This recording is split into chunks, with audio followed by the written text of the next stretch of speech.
7:03. It's 7:03. Now, open the extraordinary meeting of council dated Wednesday, the 9th of April at 7 p.m.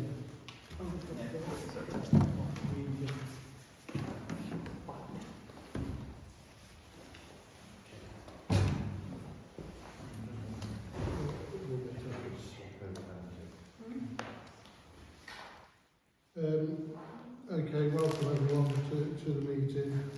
I'll open up the meeting in terms of standing orders, and the standing orders are now in play. Given recollections of last meeting, I just want to emphasise the importance of standing orders for everybody in terms of legislation that flows from there into what is one of the most important documents that we work to as a parish council. It sets out the rules that we must align ourselves to, unless we choose then to depart from the standing orders. Throughout the meeting, it's just set some parameters in terms of how we conduct ourselves in the meeting, in terms of motions or debates. Councillors do have the opportunity to speak, and get to speak once during the meeting, up to 3 minutes. And there are rights to reply from the mover of a motion, such things like that. However, if there is an issue, and we call, certainly as chairman, I'm calling a point of order, the person who's been interrupted, either the councillor speaking, stops. Okay, and then the council become quiet, and then I can explain the point of order, I'll reference it to the standing orders, hopefully, and then we'll clarify from there. But we've got to have some sort of control over the meeting. Okay. So that's the standing orders. Item 660, apologies for absence. As we're aware, Councillor Kings have sent in apologies.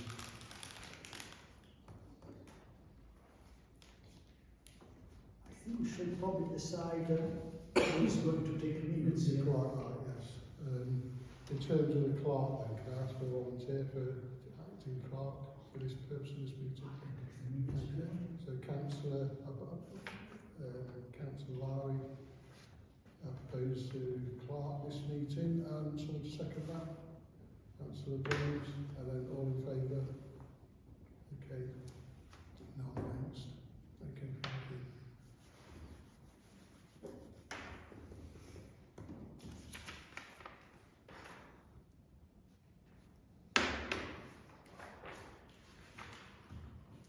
Okay. So in terms of item 662, to approve the minutes of the previous meeting of the our declaration of interest. Okay, can we receive any disclosure of pecuniary or non-pecuniary interest pursuant to the Section 31 Local Act 2011 councillors on matters to be considered in this meeting?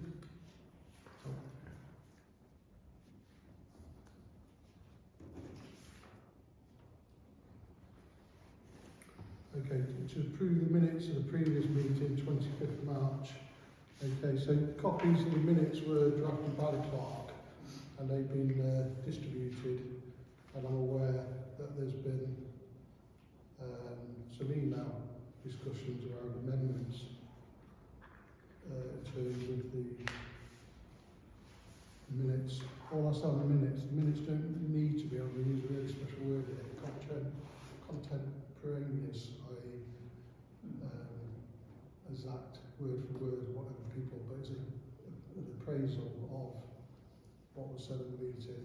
I spoke to the clerk in terms of the meeting, the minutes, and she says she's condensed them, given that she listened to the whole of the interview, and she's collated the main points and taken out any personal information and what have you. So,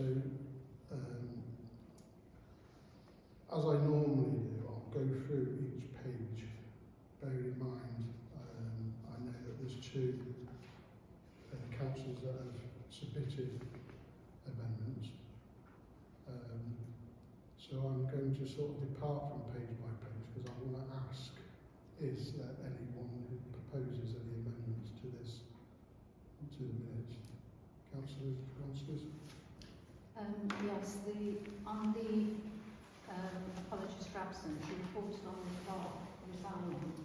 You're actually said she resigned as of that day, which is different to what it states in her resignation letter. So it's important that we have what you said in the meeting, because should there be any dispute on a leaving date or on a last payment date, we need to know what's been said and where.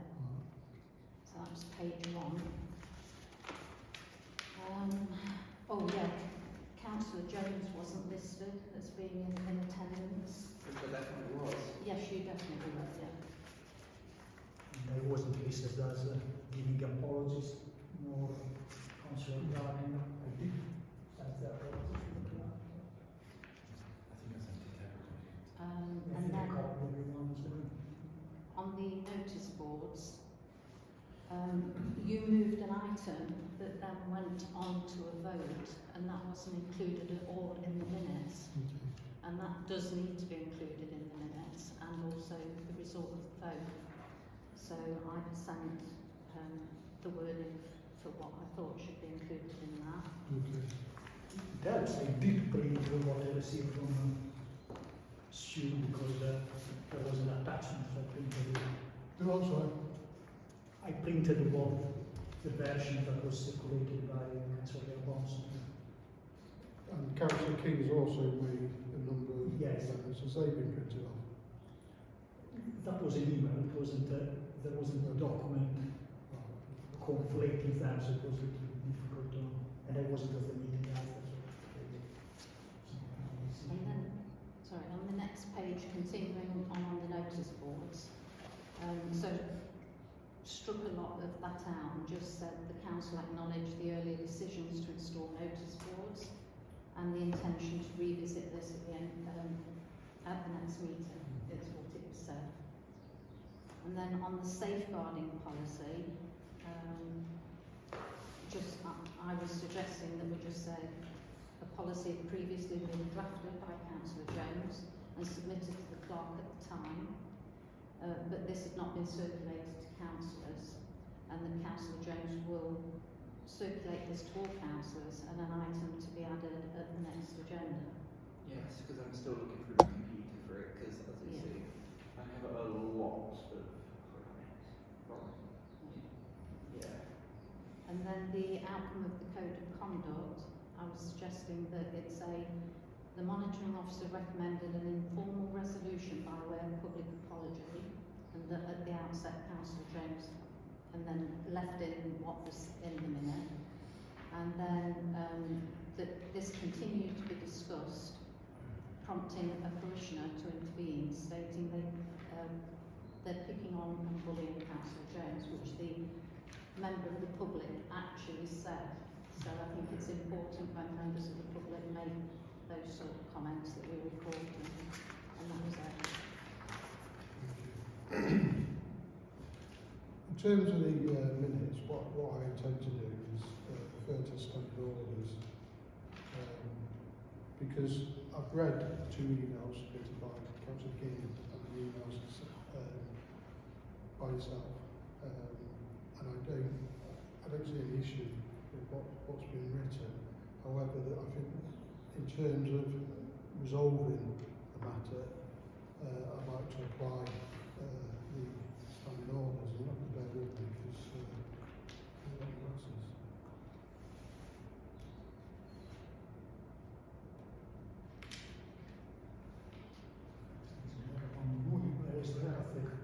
So again, The name of the people that was at the meeting, definitely you can't governance and a news that is not stated as someone that was at the meeting, that was illegal.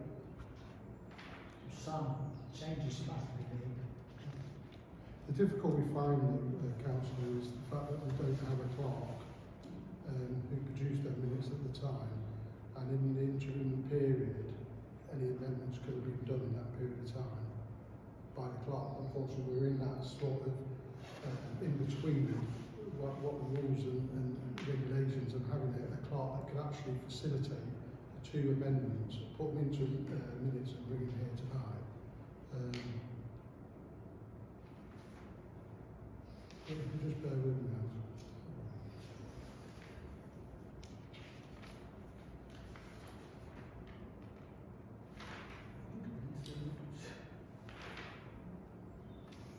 Councillor. Councillor. Can I suggest a possible way through this, which is that we defer the approval of minutes possibly to the next meeting, by which time I hope we will have a clerk. Can I second that? Can I just apply standing orders first? So, in the standing orders, the accuracy of documents, including any amendments made to them, shall be confirmed by resolution and shall be signed by the chairman of the meeting and stand as an accurate record of the meeting to which the minutes relate.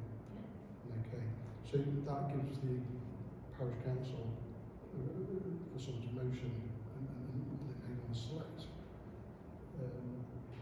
set of adaptations, or they may not, or they may have a motion to defer. But certainly as the chairman, if the chairman of the meeting does not consider the minutes to be an accurate reflection of the meeting to which they relate, we shall sign the minutes and include the paragraph in the following terms of the same effect. The chairman of the meeting does not believe that the minutes of the meeting of the St. Albans Parish Council held on respect to were a correct record, but his views are not held by the meeting and the minutes are not confirmed as an accurate record of the meeting proceedings. So there's options there. And what I like, I'm trying to play devil's advocate here in terms of people might have a view and not have a view. So we can put a motion forward. Councillor Sponsors may have a motion that she wants to prefer her account going forward. Councillor King's not here, but we may want to put that motion forward. And also Councillor Ellis. So I'll ask Council for a motion on the matter. You already have a motion In terms of what I've just said. okay. Can I make an amendment? That we elect somebody to update for the next meeting? Somebody to update. Yeah, so to Well, update the if- draft minutes to for the next meeting. So instead of just deferring it, let's set somebody to do it as well. I accept what you're just saying. However, when we get to item 665, we may resolve that conundrum. Because we'll have at least an acting clerk. Right. So in terms of the two accounts that have been put forward as to an accurate reflection of the minutes, I was suggesting that they will then go to the acting clerk for them to update the minutes. Okay, do you want to put a motion forward to the councillors? Yeah, as said before, I move that we defer the approval of the minutes and any amendments that have been suggested to the next meeting, by which time I'm hopeful, confident, whatever you want to say, that we will have at least an acting clerk. 662. I'd like to second Councillor Ellis's motion. All those in favour? None against. That's the motion carried.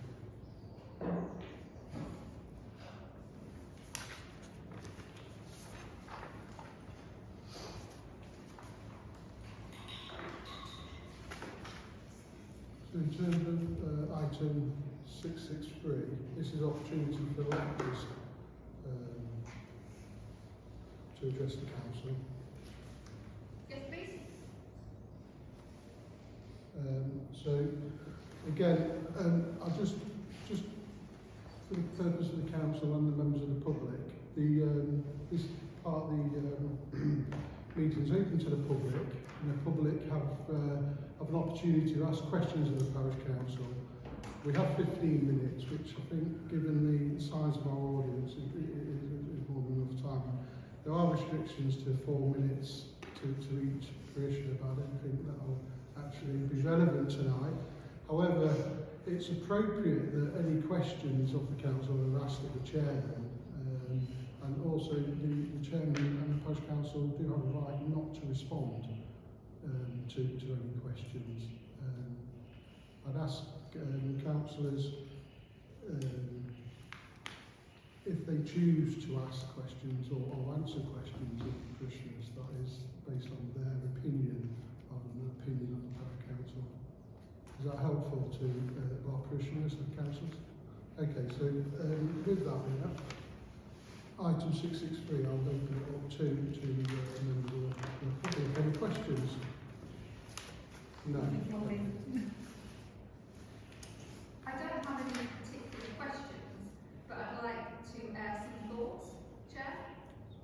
Say again, sorry. I don't have any particular questions, but I'd like to air some thoughts.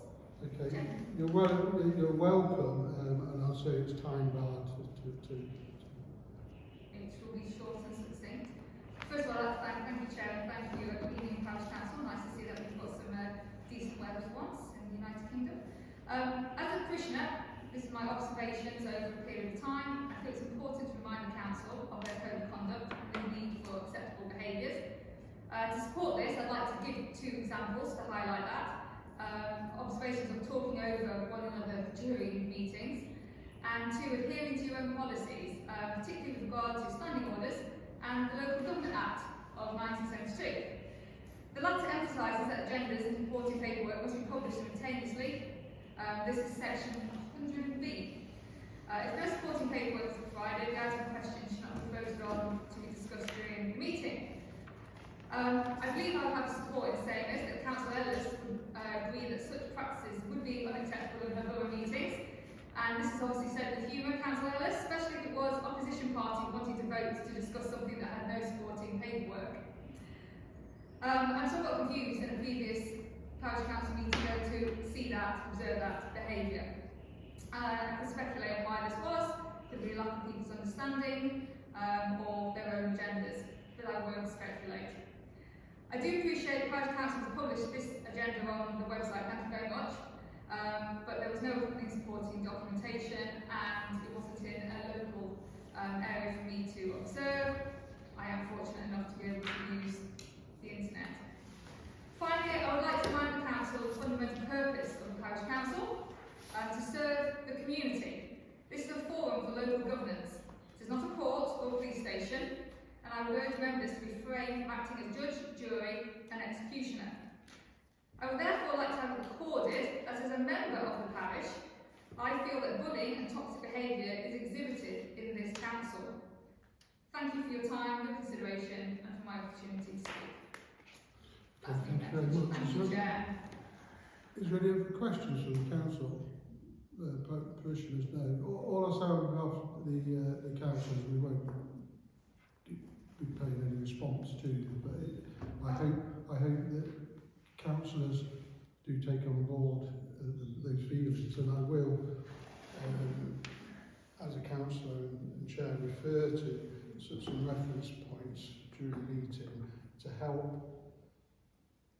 parishioners, but also councillors to kind of understand the background, and so it's a difficult job as chair to be kind of have my own views as a councillor, but also try and be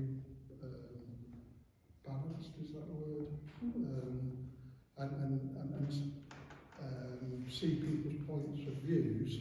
It might not be my point of view, and I might not necessarily agree with them. If I don't, I think it's right that we can question each other.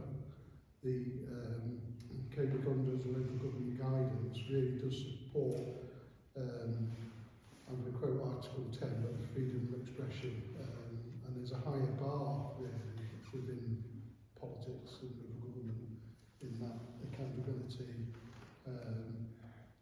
and the rights of councillors to challenge other councillors in terms of performance and stuff, but there is a line where it becomes toxic and becomes where you're not really benefiting from challenging. And hopefully, I've done a little bit of research and I'm hoping to be able to thread it through, but you'll have to bear with me because I'd like to kind of bring it in when I think it's relevant, and it may help the discussions around the table so that when we walk away from here, councillors feel that it was a productive meeting, uncomfortable without a doubt, but productive in terms of got what they wanted, or at least they feel they're being listened to and we've met somewhere, because I think the purpose of discussions is to be able to not always get what you came out, you've got to come with what you wanted to relinquish, what is your real objective, and if we come with a kind of bias and a predisposed attitude, we're not going to get there. So we recognise that people have conscious or unconscious bias, and that we just got to be aware what our individual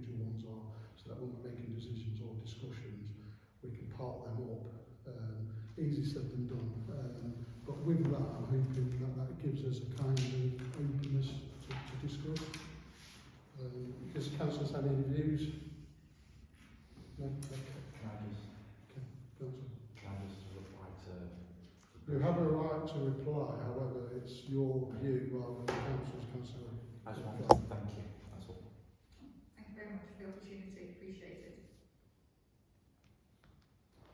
Okay, so we received reports from the Borough and County Council. Are we aware Councillor Mulgrew was invited? I believe you was. He was, okay. So I'll ask Councillor Ellis then on behalf of the Bessel St Albans Council. Absolutely. I don't intend to say a huge amount because this is an extraordinary meeting.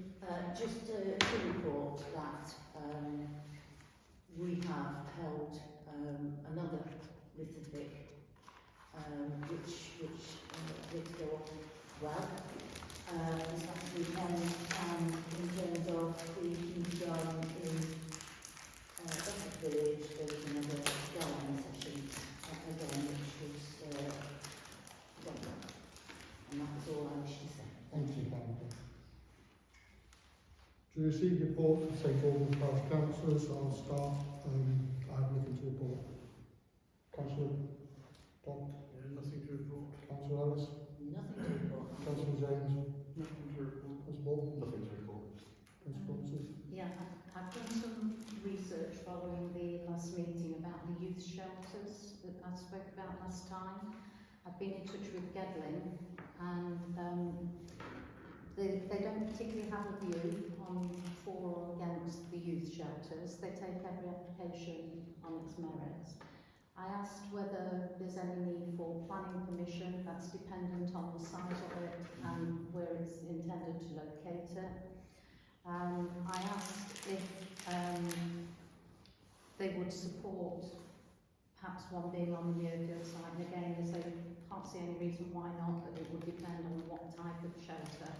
The key to it all is consultation with the local residents, those people who are likely to be most affected by it. So they do this with the fireworks display, and it's usually the two roads, one either side of Muirfield Park. And she said that there's various types. I've looked into what's available, and there's so many out there. Some of them start at just over 3,000, others go up to nearly 20,000. So what I would like to propose is that perhaps as part of the annual parish meeting, we could include a consultation as part of the annual parish meeting to get some views there, as well as consulting the residents who would be most likely to be affected by that. I asked her if there were any sources of funding that were available for this sort of thing, and she said there's the SIL and also FCC, although Muirfield might not get any more from them because they've had a lot already for there. And the other place is lottery. So that's where it stands at the moment. So, as I say, I think the consultation, before we go any further with making any more inquiries. I think with those consultations, and I'm all for this building to get done, I think we should also be looking at whether or not we're going to put up a fabric type building, timber, or whether it's going to be a block building, because of put wood there and eventually somebody's going to set fire to it. Yeah. So we should look carefully. We want one there, but look carefully as to what we're doing. Yeah. And these aren't buildings as such, they're shelters. In some places and some of the providers, they call them chat shacks rather than youth shelters, because they can be used by anybody. Then it doesn't it's not excluding people thinking, oh, that's for the Also, it could be a young metal people. fabrication. Yes, I mean, I've brought some pictures if you want to have a look. That's all I've got to say.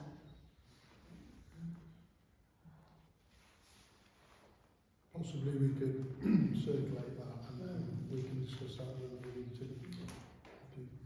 Councillor Lawrence, have you anything else? No, nothing particular as usual. If you want, I will give plan director this Saturday. So you are very welcome to either volunteer or walk around the course. Okay, thank you. Councillor Gardner? For an extraordinary meeting with them. Thank you.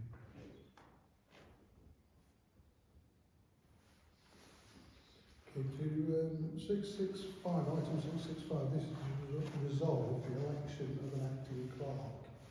Okay, so we're looking at an options here then, so can I ask Councillor Lawrence just to explain this agenda item, since it's your meeting? Just to give us a background, when you mean we're going to... Oh, yeah, I can explain that an acting clerk. basically the function of the clerk can be taken on by council. Yeah. This has been done in the past with this council. It is actually done in a lot of parish councils locally. The fact is, when councils take on the job of a clerk, it cannot be remunerated. So you must be willing to do it for free. But apart from that, there is no limitation on having a councillor act as clerk. On the other hand, if a council is without a clerk while selected, it cannot practically function. It cannot pay anything, it cannot summon the meeting, only extraordinary meeting can be summoned with all the problem connected. And really, it does need, the clerk is an essential figure, and of course this is thought, in this case, well, not necessarily, the law says that a councillor can act as clerk for years if you want. But in our cases, if you see the following point, we do want to select a local clerk and a permanent clerk, but there will be a period, of course, in which there isn't a clerk. So we are thinking that if there is a councillor willing to do that, that would help the council keep functioning, keep ticking on, and hopefully be as short as possible in the point. Good. Any views, Councillor? Can I make a proposal? Sorry, Robert, you were first. Yeah, I just want to say a few things on this. So previously, when we were without a clerk and we were looking at electing, the monitoring officer advised against doing it because as an acting clerk, you have access to things that you wouldn't have as a councillor. You have information available on the clerk's email address that you wouldn't have otherwise. It's also a conflict of interest between a councillor and a clerk. A clerk is a member of staff acting on behalf of the council, so how can you act on behalf of yourself? It's a conflict of interest. And it's these things that I've read that I want to bring to the council's attention, because once again, the monitoring officer wouldn't be against it without due reason.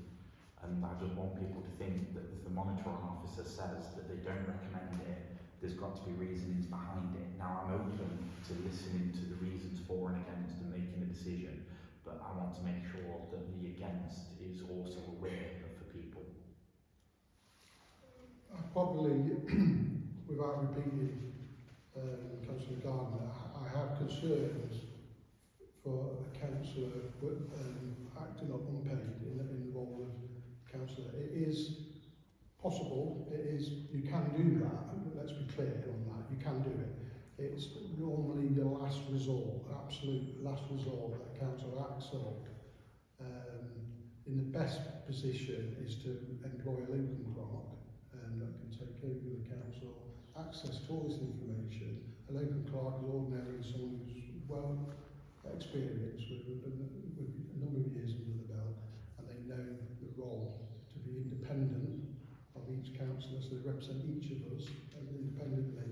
In terms of our previous experience, and I think that's where I'm coming from, we elected a temporary RFO and clerk, and on that appointment I found that as chair I got absolutely zero support. The clerk, the temporary clerk, I made contact with them and made them aware of the forthcoming meeting, for example, and he said ordinarily it's work for the chairman and the clerk.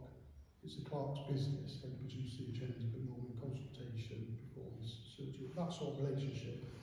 There was meetings organised with Gedling Borough Council where the clerk failed to send any apologies, which I felt was embarrassing on behalf of the parish council, because they should send apologies, at least acknowledge the monitoring officer, perhaps to set up some training for the team. I made them apologies on behalf, and I went to that meeting and made apologies on behalf of the individual without disclosing the, my personal views to retain that professionalism. When it came to producing the stuff for the meeting, the individual told me that they're far too busy to do the agendas and the supporting paperwork, and that they were resigning anyway in the 4-hour period due to their job and conflict with the parish council work. So I ended up having to produce all the agendas and the supporting paperwork. And then on the day of the meeting, on the summons and the issuing, I got no support, no responses from any emails. So I ended up summoning on behalf, I technically wrote on behalf of the clerk, but I did face quite a lot of criticism in the past when trying to get things moving, that I wasn't entitled to do that. The notices for the staffing committee on that night had been done, produced, placed onto the website, and placed on notice boards. Well, they weren't placed on notice boards, but the point was someone behind the scenes was happy to do that work, but not support me, and I got no response. So 11:30 at night, Councillor Larry, I know that you posted on the website the agendas and that for me, I appreciate that. But what I'm saying is, 11:30 I'm waiting for the clerk to come back to me to send the summons out, and I'm at 4 o'clock in the morning I'm up to go to London. So that's kind of impacted on me quite serious, to say that trust and confidence with this council, to have a temporary clerk acting up, and whether they will support the whole of the council or have some conscious bias towards certain members. So I do have serious reservations. However, I do understand that we need a clerk to get things going. And on the agenda tonight, there is an opportunity for the staffing committee to go away and sort out a local clerk, sort out recruitment, which is which needs to happen. Now, in terms of clerk, Council Gardner recognised that there was a laptop with confidential information. I've got nothing, I've got no qualms, but the fact is it was personal and confidential. There's code of conduct reports that were, outcomes were no finding, but there's details within there that are confidential to me and the person who's complained and the clerk. They're the only people that see this stuff, and that'll be open to the rest of the council. So there are some really serious sort of considerations when we agree this. The monitor officer recommended it shouldn't be a parish council. Didn't say we couldn't, just said it recommended we wouldn't, given the relationships with the council. So is there an opportunity for the acting clerk to be able to get some work done and have need to access the laptop? Or No. There is no need to access the laptop. Because here we are nominating an acting clerk and not an RFO. Yeah, okay. So why, if there was an RFO, we are still going to not have an RFO, because the RFO won't need to access the laptop because there is scrap. But the acting clerk, in my opinion, does not need to access or to have the laptop. Okay. Also, for the clerk email, there is no access to the clerk email from the acting clerk. The only thing that will be done, in case an acting clerk is chosen, is to set an auto forward for the email from the clerk. So from now on, from the day we nominate an acting clerk on, the email directed to the clerk will be directed to that council. And that is necessary because, of course, correspondence is addressed to the clerk. But there is no visibility on all emails whatsoever. But then, if Councillor Jones. but then if you know, as I say, this is purely just for the clerk role, not RFO. If there was an urgent payment that needed doing, then it could go on the agenda and agreed at full council for it to be paid. That's what we did in the past. Right, no, that's fine. That satisfies my concerns, if that helps. Looking at it on a basic system, the concern is that whoever, if we do end with a temporary clerk from the parish council, that they'll be able to get into different information would be to... This is not going to be the case because they won't have access to that. Councillor Jones, well, someone's called me. So the simple thing around there is that whoever decides to do the act, if we do get someone to do the acting trial, is not to be able to vote on anything as an individual. No, you can't do that. They Just can't have do a it, vote. but there's your answer to it. Thank you. Yeah, so quite rightly, I'll just clarify that anyone who's going to act up an unpaid position will still hold the role as a councillor and vote accordingly in all matters. Councillor? Actually, I think both are right. Well, one of the things has already been said by Francesco about the diverting of the emails, so I think this answers Councillor Todd's concern. Okay. An acting clerk wouldn't have access to past, but would get anything current and anything coming Because in the it is future, necessary, of because course. it's about keeping the council functioning. But I would like to make a proposal. I just have one serious Sorry. concern. I'm terribly sorry to interrupt you, but I don't want to move to a motion without my concerns being heard. But you can talk You- after a motion. I do agree. Come on then. Would you allow me to speak? Well, maybe the chairman could butt in. Councillors, so we have a motion. Councillor Ellis. So you can still vote. Councillor Jones, can we not, we're going to just still talk at once, and I can't hear people all at once. I fully appreciate the concerns. I do believe they've been addressed. It is my view that we should be appointing an acting clerk, but for the shortest period possible. And that all being well, when we get to the right position in the agenda, we will authorise the staffing committee to just get on with it and identify a local therefore. Councillor Gardner, can I just hold fire and then ask Councillor Blunt, because you have a motion? So my immediate concern is people seem to have more information about this than I have been made privy to. Councillor Blonkers, Councillor Lowry and Councillor Jones seem to know about this forwarding an email address, yet I know nothing. I have not seen an email regarding this, and all of a sudden we're on about making a motion for something that I haven't been told about. Why has this been communicated between councillors and I haven't been privy to it? I'm just telling the council what, because we did have acting clerk in the past, at least twice. And I was just explaining to the council what had been done on that occasions. And in that occasions, no one had access to the previous, neither to the laptop, nor to the previous emails, because there was an out of forwarding. And that was done. So it's not, I'm just describing what was done, and of course it can be done again, because it was accepted as legal at the time. Nobody ever questioned that the council wasn't legal, the clerk wasn't legal, and it was for a short period of time, of course, because we were selecting clerks, but that happened in the past. So that's the only thing that I explained. There is no information, secret information or No, whatever. it just seems to me that all of a sudden all this information has come across and I have not been privy to any email of this. If I can, as chair, if I can just sort of say as chair, what I've heard is, and I'm comfortable with what the councillors have said, they're using a little bit of experience and put in some safeguards that they would introduce some SAPC that's come to the table and wouldn't necessarily come to the table beforehand, as we wouldn't have had that discussion. Does that help? But everybody seems to be on the same page with me, Okay. so everyone seems to know something I don't, and I'm concerned that there may be a preconceived decision here. No, it happened in the past, but what you weren't here, so that's I was explaining things and people is more probably has experience of that. There wasn't any exchange of anything. Shall we move to the news? Can I just, Yeah.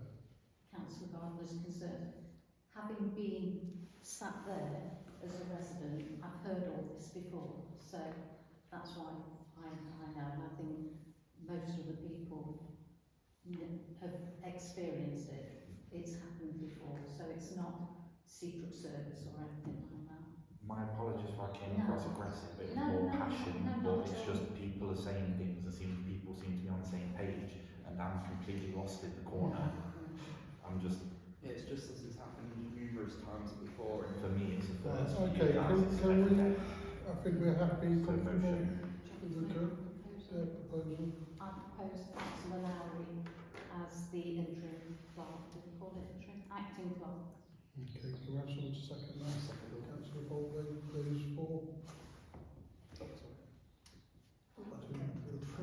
You can. You can. Well, it can go. Yeah, you can. Well, this is what I'm saying. Democratic vote. Democratic vote. Okay, that's okay. So that's 1, 2, 3, 4, 5, 6, 4. And those against? Councillor Gardner, Councillor Todd. Are you abstaining, Chair? No, you voted I've for. already voted, thank you. He voted for. Oh, four. Okay, sorry, I wasn't looking. Communication. Okay, so thank you for that, councillors.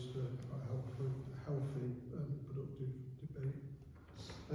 Item 666 to resolve the summons to the staffing committee to elect a chair and recruit a local clerk. So there may need or may need not a discussion on this, but I'll open it up if anyone has a view. Otherwise, I'm happy to welcome a motion. Can again make something technical here why it's here, because theoretically the staffing committee was convened last time, but my understanding is that it didn't really take place. It was put back, and the problem is that one of the items there would have been the election of the chair. And in the standing order of the staffing committee, that the chair can summon the staffing committee, but not having a chair, well, it can't be summoned. So the thing is, we have to summon it from the council, and that was the main reason for calling this extraordinary as soon as possible. Regretful as it is for somebody, it was necessary, so we can summon now the staffing committee. And say that to elect a chair, of course, because that's necessary. But really, the thing that is even more necessary is to recruit a locum and a permanent clerk. It's saying locum and permanent because the locum can be, well, normally can be selected quite quickly because it's a professional. So if there is one available, but it can take position immediately, really. And that would be very welcome from the person as acting clerk because then I will have less work to do. And then, of course, what happens normally is the locum costs quite substantially more than the permanent clerk. So you do want to start the selection for a permanent. That takes some time because you have to do interviews, searches, and all of that. I assume that'd be parallel. So for resolving the summon, one thing that we must resolve, apart from to do it, is the date. Now, another technical bit, this is a committee. So committee have 3 clear days, but in the committee, contrary to the full council, Sunday do count as one of the 3 days.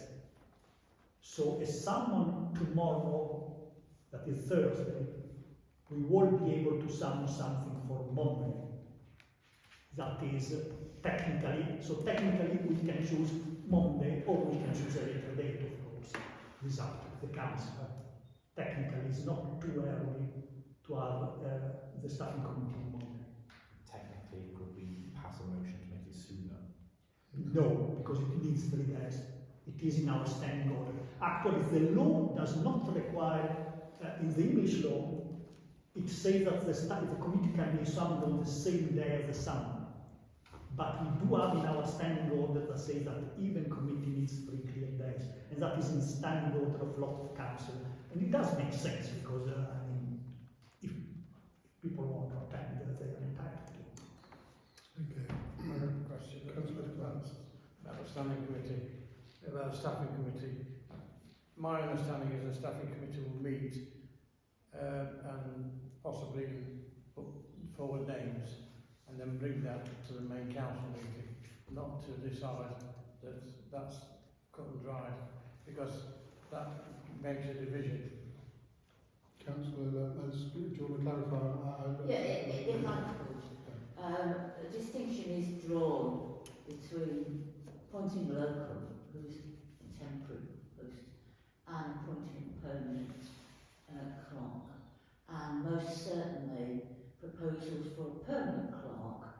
must come Massive. must come to the full council. However, the staffing committee can seek to appoint a locum, although my sense of it is it would be good practice to bring it to, or even call another extraordinary, to be honest, if you want someone up and running. But it is possible for the staffing committee to appoint. It is in this term of reference. It can appoint a locum for up to 6 months.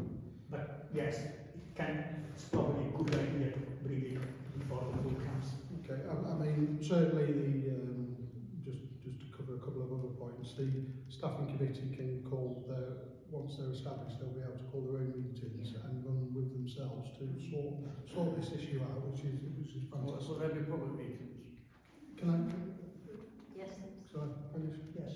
So For the staffing committee, the staffing committees are open to the public, however the staffing committee agenda may resolve to exclude members of the public due to personal information and contracts and the like, to risk guidance on that. I'm sure they know what they're doing. What I'd ask is just in terms of transparency in that the councillors non-councillors are made aware when the meetings are. Whilst the meetings are as they are with a committee, but just let us know, general email if the summons has gone out. Whilst we're not being summoned, at least we know about it, and it erodes any it's definitely issues. good practice Yeah. to copy. So we have a little bit of because you overlap. can have time as member of the I don't want to parliament. dwell back, but experience prior, I think with that lack of communication created a lot of issues that didn't need to happen if we just talk. So the advertising and the like, and we can carry on from there. So the motion is to May I move that it's summoned on Monday, because I think it's the earliest it goes, the best it is. Can we have someone to second that? Councillor Jones, all in favour? That motion carried. So we'll as acting clerk issue the summons And you'll see. before tomorrow, and I will copy Would it. you be able to amend the minutes of the last one as well? Well, it wasn't the last one because No, I think it means the last general meeting. Yeah. So can we not go back to prior, just to give some support to Councillor James? That's been covered and it will be sorted. Okay. We're on to item 667. So 667 to discuss and resolve the urgent need to adopt an updated quality and diversity policy. Before we go into this, as you probably guessed it, That's 668. what's that? So That's 668 and diversity. yes, 667. No, 667. It's 667. Yeah, we discussed and resolved the It's urgent need to adopt and update quality and diversity policy. So again, I'm going to move to remove this item from the agenda based on I want to clarify on the items that have been addressed or been discussed in terms of the delivery, the 2 days notice, if you like, in terms of the serving of supporting evidence of each other. But as you can see, we've got through the meeting so far based on, and I'm not going involved in the email conversations, but there's obviously a lot of issues were raised. But I do want to just highlight the fact that it is about being consistent with how we apply our rules and our regulations, and it's a new point whether they've been applied consistently in the past. But in terms of the 3-day notice, I've just got some advice here. I think it's quite helpful really for the councillors, because when it comes to making your decisions in short and voting, you need to really kind of understand what the impact is when we're applying temporary price standing orders and remove the item. So in terms of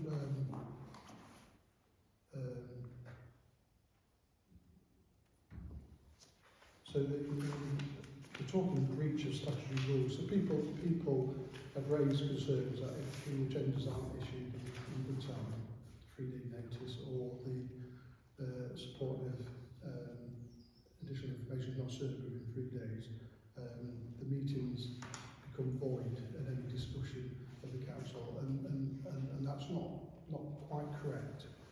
Okay, so there is some leeway because the legislation and the law doesn't give us, they're not a pair of handcuffs that stop us doing stuff, and they accept that from time to time things don't get done to how we like it, but it is also can be open to abuse. So it's noted that, I'll just read this little bit, this is from the guidance from the legal bit.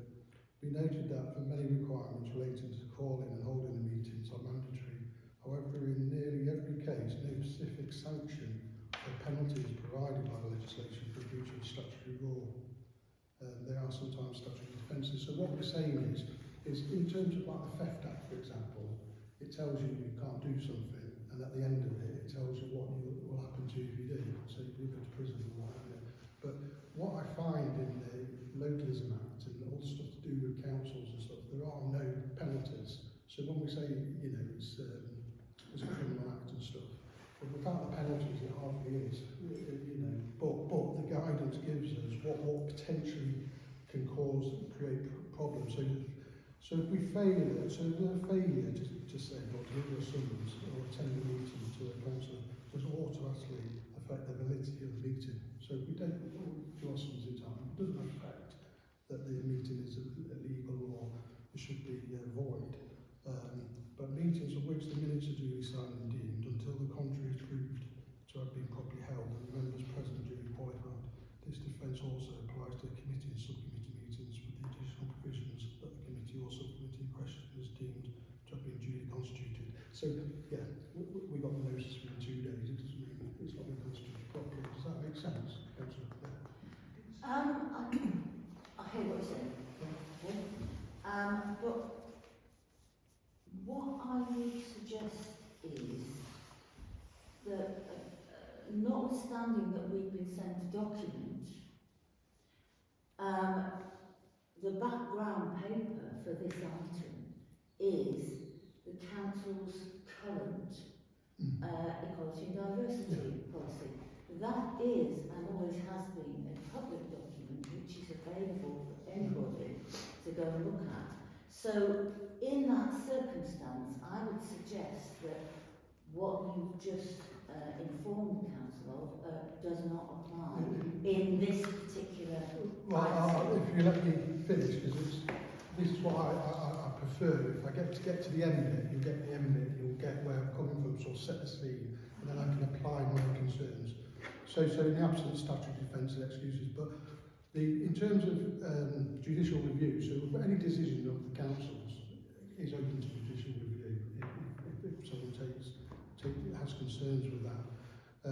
And the court is unlikely to declare invalid decisions taken at a meeting of which there's only 2 clear days' notice inadvertently being given instead of statutory minimum of 3, provided there are no prejudice that was suffered by any member of the council or by any person affected by those decisions. By contrast, deliberate or willful breaches of the rules would lead to a court squashing any decision.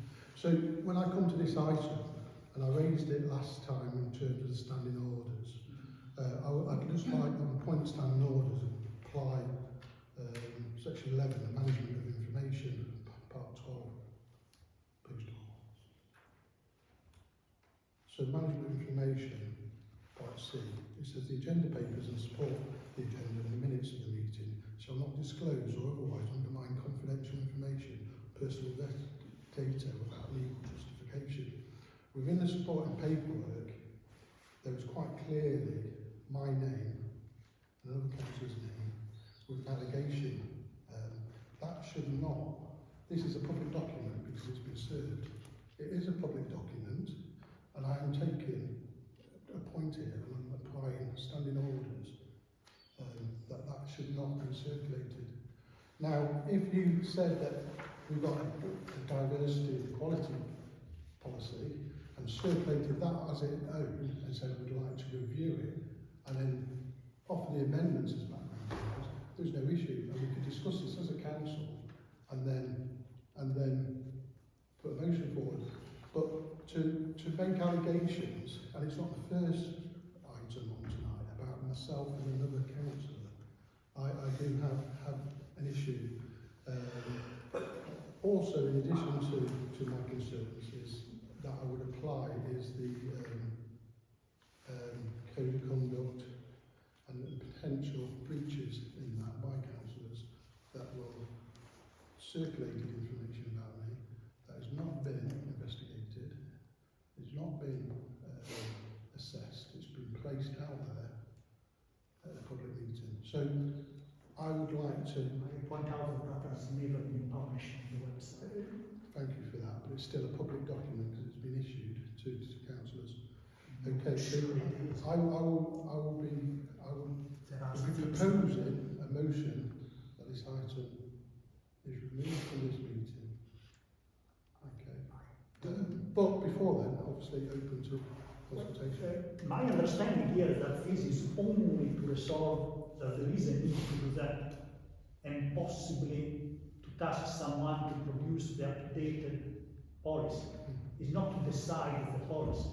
So as such, it really shouldn't need any supporting document, because the supporting document is just that we do need to have Just to make this clear, this is the safeguarding. Councillor Jones. No, So, I don't think there is any issue about okay, documents, because it's really just to say we do need a new equity and diversity policy, and I do agree, for example, that we do need a new one.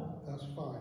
I think, you know, if I give an example of the financial regulations, we came to update them. So I produced in no time a model and then circulated for consultation to then place on the agenda. So all this work can be done. So what I'm saying is that could have been circulated with any view consultation put to the table and then discussed. It's not, that's what I'm saying. We are not voting today on a new equity and diversity policy, because there is no. It has not been circulated. So if this is your concern, that will not happen. What we are just saying is we want at the next meeting to approve a new one.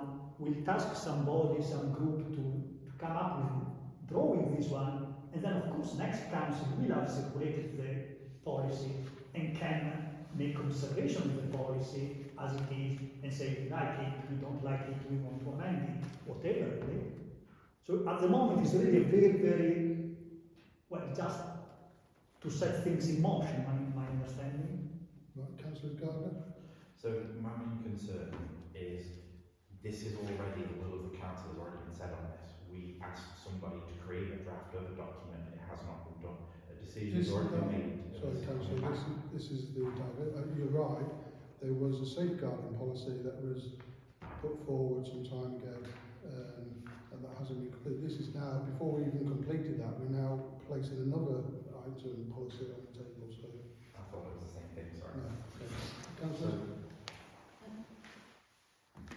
The issue with the equality policy is it's dated 2020 and it doesn't include that it applies to councillors. It's sort of very much equality and diversity in terms of how we service the community.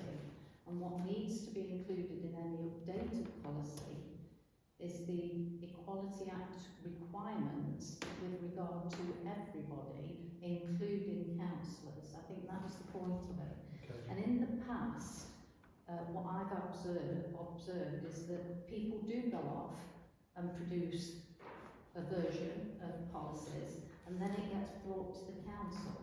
Now, I think what Councillor Lowry is saying is absolutely right. The council should say, this needs updating, or we need this writing, and they nominate people to go away and do it, so that everybody gets the chance to be involved in things, rather than just receive things as fait accompli.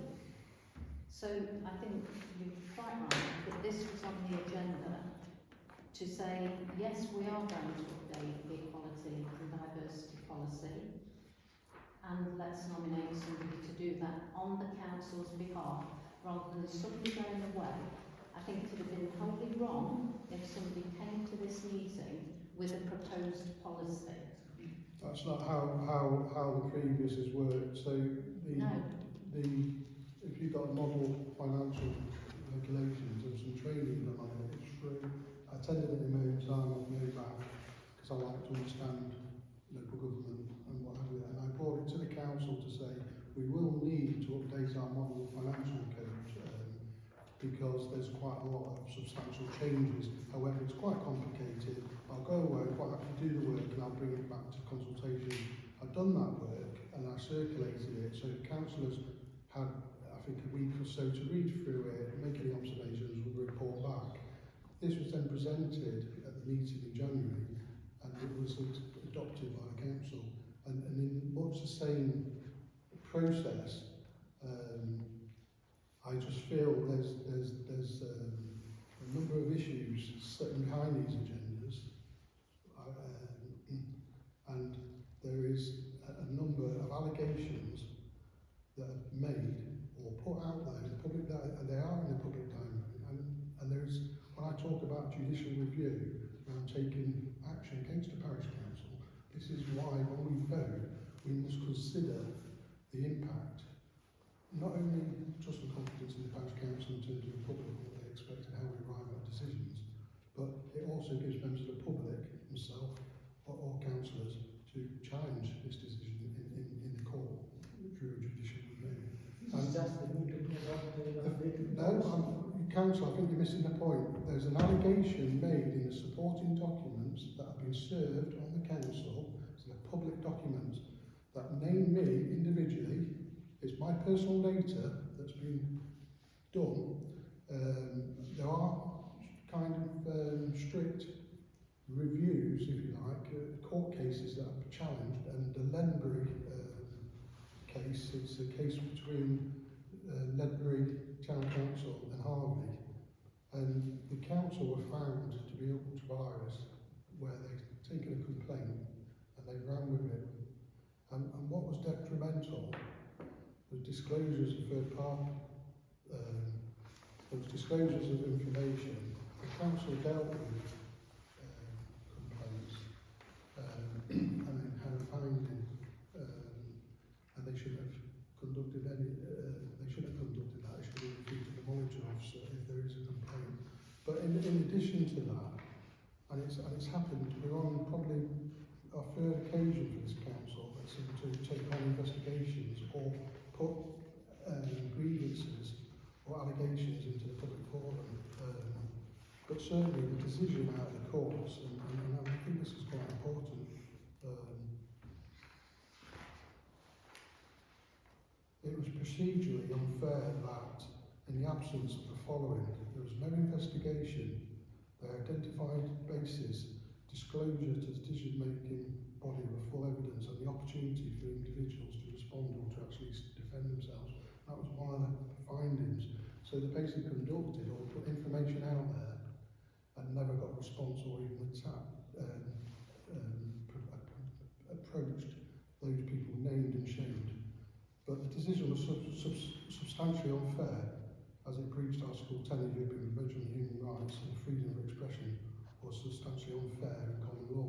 And what we talk about tonight, what I tried to put across earlier, the Article 10 gives us that freedom of expression, and we in the political circles, we have the level of that expression is quite high because we should be allowed to debate stuff and challenge people on their performance or what they've said. But this certainly goes against it when you start naming people in public documents before you've conducted an investigation, and that's where I hold some concerns with, and probably I will then leave it at that, but there should be enough information where I'm going with this. Councillor. Excuse my voice a bit off, but if you want to stop people from being named in public documents, surely that violates freedom of speech. No, because if there's a complaint by a member of the public against a councillor, a serving councillor, then we're obliged by our code of conduct. We're not in a position to conduct as a parish council an investigation when it comes to a breach of the code of conduct. It should be reported to the monitoring officer if they've got such a concern. But to put a narrative out there without an investigation and the opportunity for people to express their concerns should not be a public document. That's where I'm coming from. Councillor? It's not out in the public, it's only been circulated amongst us. You are the person that have introduced the name into the public tonight. So, You've already introduced it into the public now, so no, that Fair enough. document was reserved purely for councillors. It's not been anywhere. You're the person now who has put that information out in the public. I disagree. You've circulated that information with my data on. I've now put forward my argument. Two Right. councillors, Councillor, and only the information is what was spoken at the last meeting. So there is an ultra-virus need here because you're pursuing something. You have no legal stature. who's pursuing anything? You're pursuing. You provided this information. Who made the accusation in that You document? circulated this Who document. made the accusation in that I'm not going to get document? into an The argument, member of Councillor. the public made the accusation, not anybody on this council. And the information hasn't been shared with the public apart from what you've shared tonight. Okay, thank you. All I'll say on that is, if the member of the public's made a complaint, it's for the member of the public to then approach the council or She did. to the clerk, or it goes to the monitoring officer. No, It's not she- for you to take third-party complaints, councillor. I'm not. Who's it? Yeah, it's circulated. So I know I should interrupt, but I am generally just confused. Councillor, Speaks. Yeah, I just want to know, are you Just meant to a be point. talking about this? I'm just really confused, that was all. just a point of order, councillors, that unfortunately members of the public can't interrupt at this stage of the proceedings. However, I've said what I've said. It's recorded. The fact is, this is a public document, and my personal data and an allegation has been made, and I will pursue this. So my motion is to have this removed from the council. Then the next meeting of the council you can circulate your diversity and equality training alone, and then the council can, in between that period of time, people can then put in their amendments or what they'd like to add, and then it's removed, and then they can move it to be dealt with. But tonight, this document, this agenda item needs to be removed, and that's my motion. And it will go to a vote. Don't get me wrong. If a previous parishioner was allowed to say something and stand here and talk about bullying last time, I then want to put my point across that therefore I'm observing bullying behaviour, because if this is something that should be discussed, it shouldn't even be therefore in this paperwork, because if it is to be discussed amongst you all, then it should say on the agenda that parishioners should exit while this is discussed, and that's not on the agenda. So I'm confused as why it's put in there to be discussed if it's not. So I would like, for next meeting, my concerns, as the previous parishioner has clearly put about bullying behaviour on there, so I'm raising the same concerns, so I would like that noted and brought up for the next meeting, please. Councillor Gardner. So my concerns is, if you want a process review, all you have to do is put a motion forward and put it on the table and we will discuss it. There's no need for all this to get a simple review of a document. If the document is out of date and it goes back to 2000, say it needs review. There's no need to put people's names in documents. There's no need to fill paper of stuff like this. I don't see why we're jumping through such hoops. Can I say in response, Robert, last time I put 2 items on the agenda, that the motion that time was to remove them from the agenda because there was no background papers. This time, background papers have been produced and there's still motions to remove them. Right, Okay. so- I'm sorry, because you weren't there last time. Yeah, So that's what- the- I've got a proposal forward. No, we've got to vote on. Okay, so I propose that this item be removed from the agenda at this time due to the sensitive nature of the information that's been provided. And I I'd ask councillors to second that. Councillor Todd? Those in favour? Okay, 3 in favour. Those against? Okay, 1, 2, 3, 4, 5. Okay, at this point, councillors, I'm going to withdraw from the meeting on this item 667, and I'd ask to be, I will come back and have the same discussion with item 668 and item 669. So at this time, I'm going to leave the meeting. 668. You can vote on that, Councillor Hall.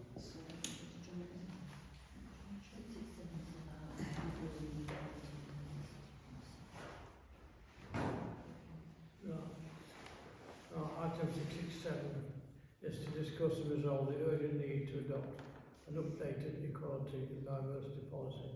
If I can make a proposal, I think that's a normal thing to just to discuss, to put it there, because we have an out-of-date policy, and the only thing that we must decide is who is going to update this policy. So I'm moving that we approve this, so that next council we can have the update their policy, and I'm asking if there is some volunteer to do this job. I will volunteer as for a collaborative. I help. I'll go in 3. Okay, so 3. 3.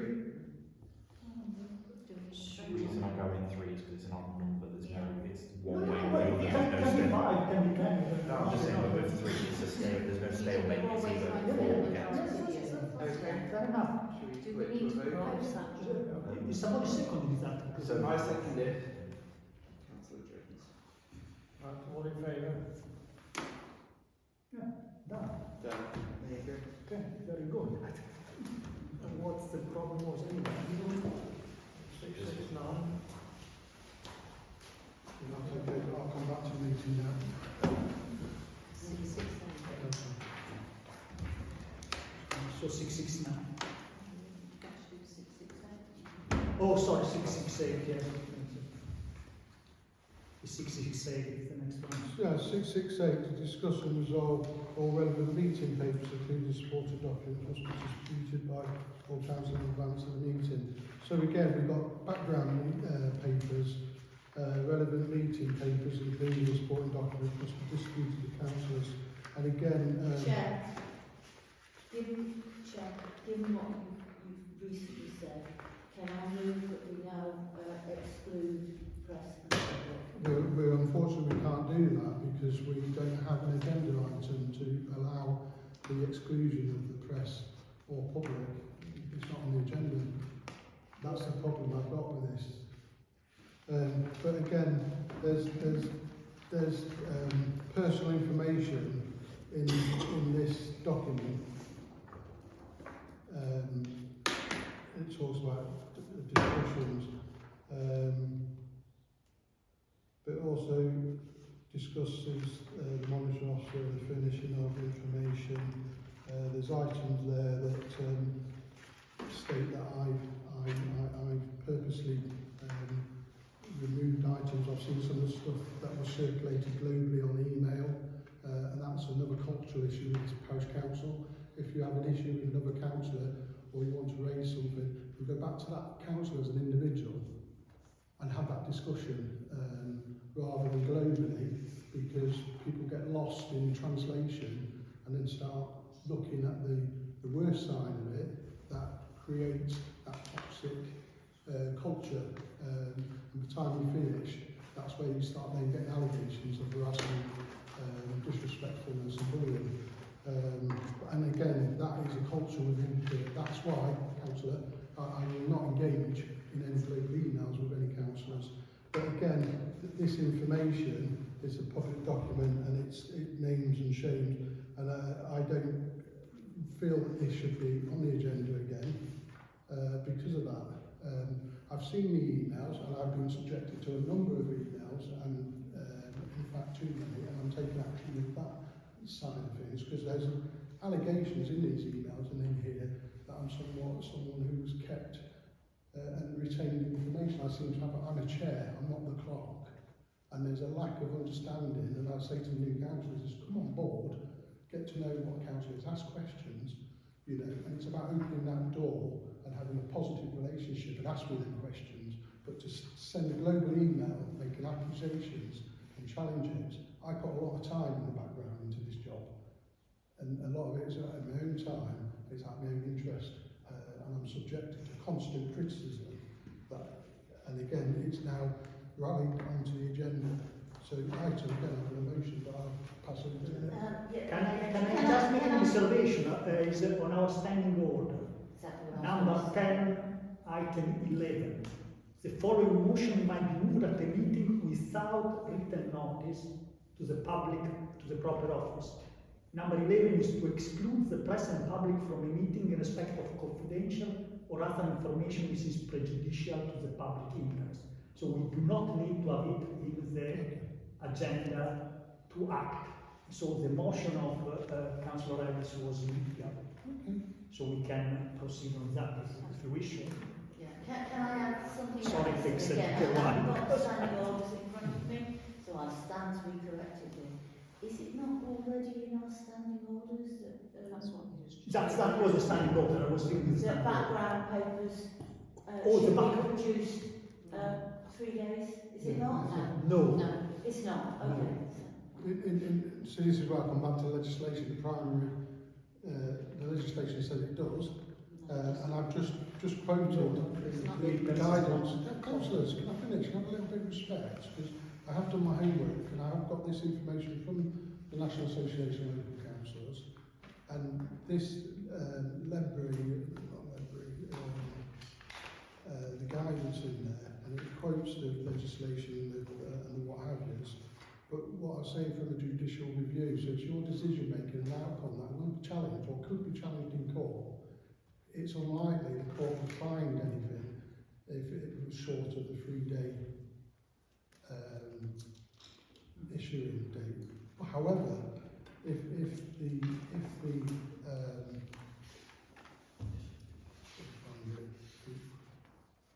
Haven't we got a motion to exclude the public? Should we can proceed do, on that one? but We should vote on that one before any further discussion, really. Yeah, I agree. That's my opinion from as a clerk. So Chair, you happy for me to second that? To exclude the public?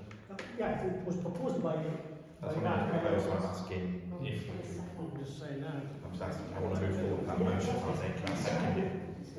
The chair has to ask for that. He's the chair, but I mean, that's the motion that is legal, we should act on that. I mean, Councillor Ellis said, you know, I'm not going to disagree with standing orders. Councillor Ellis wants a motion, the removal of the public to discuss items 665. No, 668. 668 and 669. 669, as I understand it. Yeah. Yes. Councillor Ellis? So, Moved, okay. Second by Councillor Gardner. Okay, all in favour? So at this point, we've just got two items on the agenda. All right, so we'll check. I'll be back next time to let you know. Thank you. You can come back when those 2 items have been discussed. So, you know your phone? My phone, yeah. Yes, report. Thank you, I Robert. wasn't sure that, so I just... Yeah. it does. And that's Thank you. what happens in the Borough Council. Well, So that's what we're Okay, doing. can we move on to items? okay, so all in favor? So, Yeah. Okay, item 670 to resolve to agree the purchase of notice board for the Warren area. Can we have a motion for that? What is missing? We need to, they should have put on there a cost, or what cost that we're agreeing to purchase the certainly is clear what budget we're allocating to that cost. Chair, can we take 670 and 671 together? Certainly. Thank you. yeah, definitely. And can I start? So, as far as I'm aware, the agenda item says that to purchase a new notice board. My understanding is we that's... No, that is incorrect. It's being installed on Woodchurch because the one that was originally purchased, it was too big and landowner's permission was not originally obtained, but as a result it was agreed to be installed on land off Woodchurch. But the agreement previously was that Warren is going to get a new notice board, which is where items 670 and 671 have came about. So So we've still got one notice board not in use then? The notice board is part of a resolution of council it's been completed, so it's waiting for... So in It's regards actually two. Yeah, I was going to say clarification. We're talking two on. yeah. This is for two notice boards in the Warren area. Okay. So in terms of that, this proposal is so we know roughly sort of the budget wise what a notice board is based on what was previously agreed. So in the range of like up to 3.5, but you know there is, especially if you look through like Facebook Marketplace or various sites, you can get second-hand ones as well. What? So you can ask. Council Bond? I'm not going to agree to purchase a notice board unless how much is this going to cost the parish? I mean, we seem to be agreed to purchase it, but we can't really purchase something if we don't know how much it's going to cost. But that, Will this be shared with the council? that's what the second item is. That's what the So second we're item combining is. together for now. Because we're combining them together. It's for a. But then this doesn't say how much it's Well, going to I cost. No, that's what I'm saying, No, sir. because they have to obtain Sorry, can I quotes. speak? So to obtain quotes. Can I- We really need to vote again. What shouldn't happen is people shouldn't go off and start making inquiries unless they've been tasked to do that by the council. Which is what this So is. that's about saying two people go off, make all the inquiries, make the inquiries about the landowners. Are they likely to give permission for where we might want them sited? And then come back with a proposal to the council to say, this is where they could go, this is how much they're likely to cost, and seek approval. As I say, with I think before it's, sorry, Dylan, before it's been a bit back to front. Yeah. as I say, with Deer Park getting a new notice board, I think an equal investment. Councillor Scott, Sorry. I object to that because the council, the St Albans Parish Council, and the councillors of St Albans Parish Council, the notice boards were purchased in 2022 by St Albans Parish Council, and the councillors at the time purchased the notice board with no idea where they wanted to put it. When it came to the council in 2023, it was still in the garden of the council bought it. So in 2022 we paid £3,500. When in the garden with the tall pole and the sandbags, the gritting bags to hold it down. And it stayed there. And in November 2023, I was saying, what are we doing with this notice board? Bearing in mind, two councillors had it in their house for nearly 2 years. So I came up, none of the councillors proposed anything to say where we could put it. So I said, why not put it on the church road, like the sporting teams, as an English sport team, use the open area. At the same time, I put a report into the purchase 4 benches. That motion was then deferred to January to get more quotes. No quotes were got by January. It wasn't mentioned in January. Then in February I came back to the parish meeting and talked about the notice board and the benches, and the original quote in November was agreed. By that time the clerk had descended into kind of on her way, and we didn't progress anything. But during the time, Edinburgh Council requested that I conduct a consultation with the public and various stuff, and that was completed. And then when we then appointed a temporary clerk in the period of last year, I asked for the insurance document because the Kedley Legal wanted a copy of our insurance and they refused to give it to me. That was delayed until Rona took over, and the first thing I asked her, can you get the insurance document sent to Kedley Borough Council, please? She'd done that, and in within days I got the licence agreement to then input the brand, so we're just waiting for the contractor now. But yeah, thank you. Councillor Gardner. So I'd like to make a motion that we defer 6725 because we don't know how much it's going to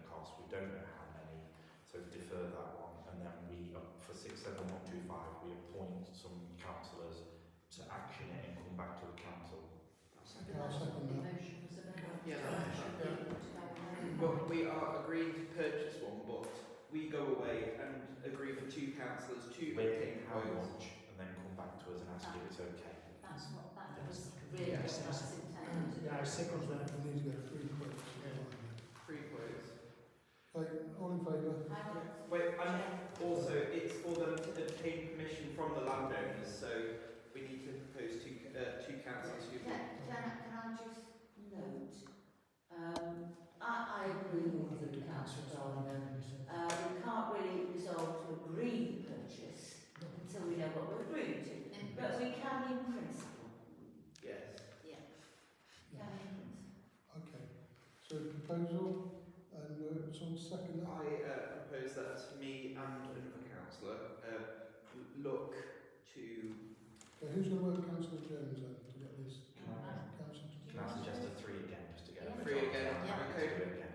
I propose me, Councillor Gardner and Councillor Jablonski's go off and obtain quotes, 3 quotes for a notice board and obtain the appropriate permissions of the landowners, which through research is owned by Nottingham City Council, that stretch of verge, but is adopted by Nottingham County Highways. I propose we go off, do our research, and then as an agenda item next meeting we agree to it. I don't think it's time for them actually, it's only 2 weeks. Just to make it clear, are you Well, for that May's meeting then. just to make it clear, are you Next week, that which is Yes. Yeah, sorry, So who's seconded Quotes. Councillor Jones' motion, please? Second it. Councillor Jablonski's all in favour? Thank you, right. We're on to item 672 to decide the date of the next meeting. So we have forecasted meetings. So it's okay to do it for the 29th of April? The standard one, unless we want to skip that one. I know we've gone through a lot of items in the extraordinary meeting that I wouldn't necessarily want to see in another extraordinary meeting. Given that now we have people instructed to do stuff and to get stuff done, that we let the staffing committee go away, sort everything out, get that moving, and we convene at the Yeah. normal meeting in May. No, it's April. April. I know I'm saying we skip April and move to May because people, we need to get quotes together. This will We be need to nice, get. just waiting to come back to the May, to the end of April. Okay, so can we decide the next meeting of the council's 29th of April? Yeah, 29th of April. 29th of April. Councillor Baldwin seconded it. I propose it. All in favour? And then against. Right, thank you very much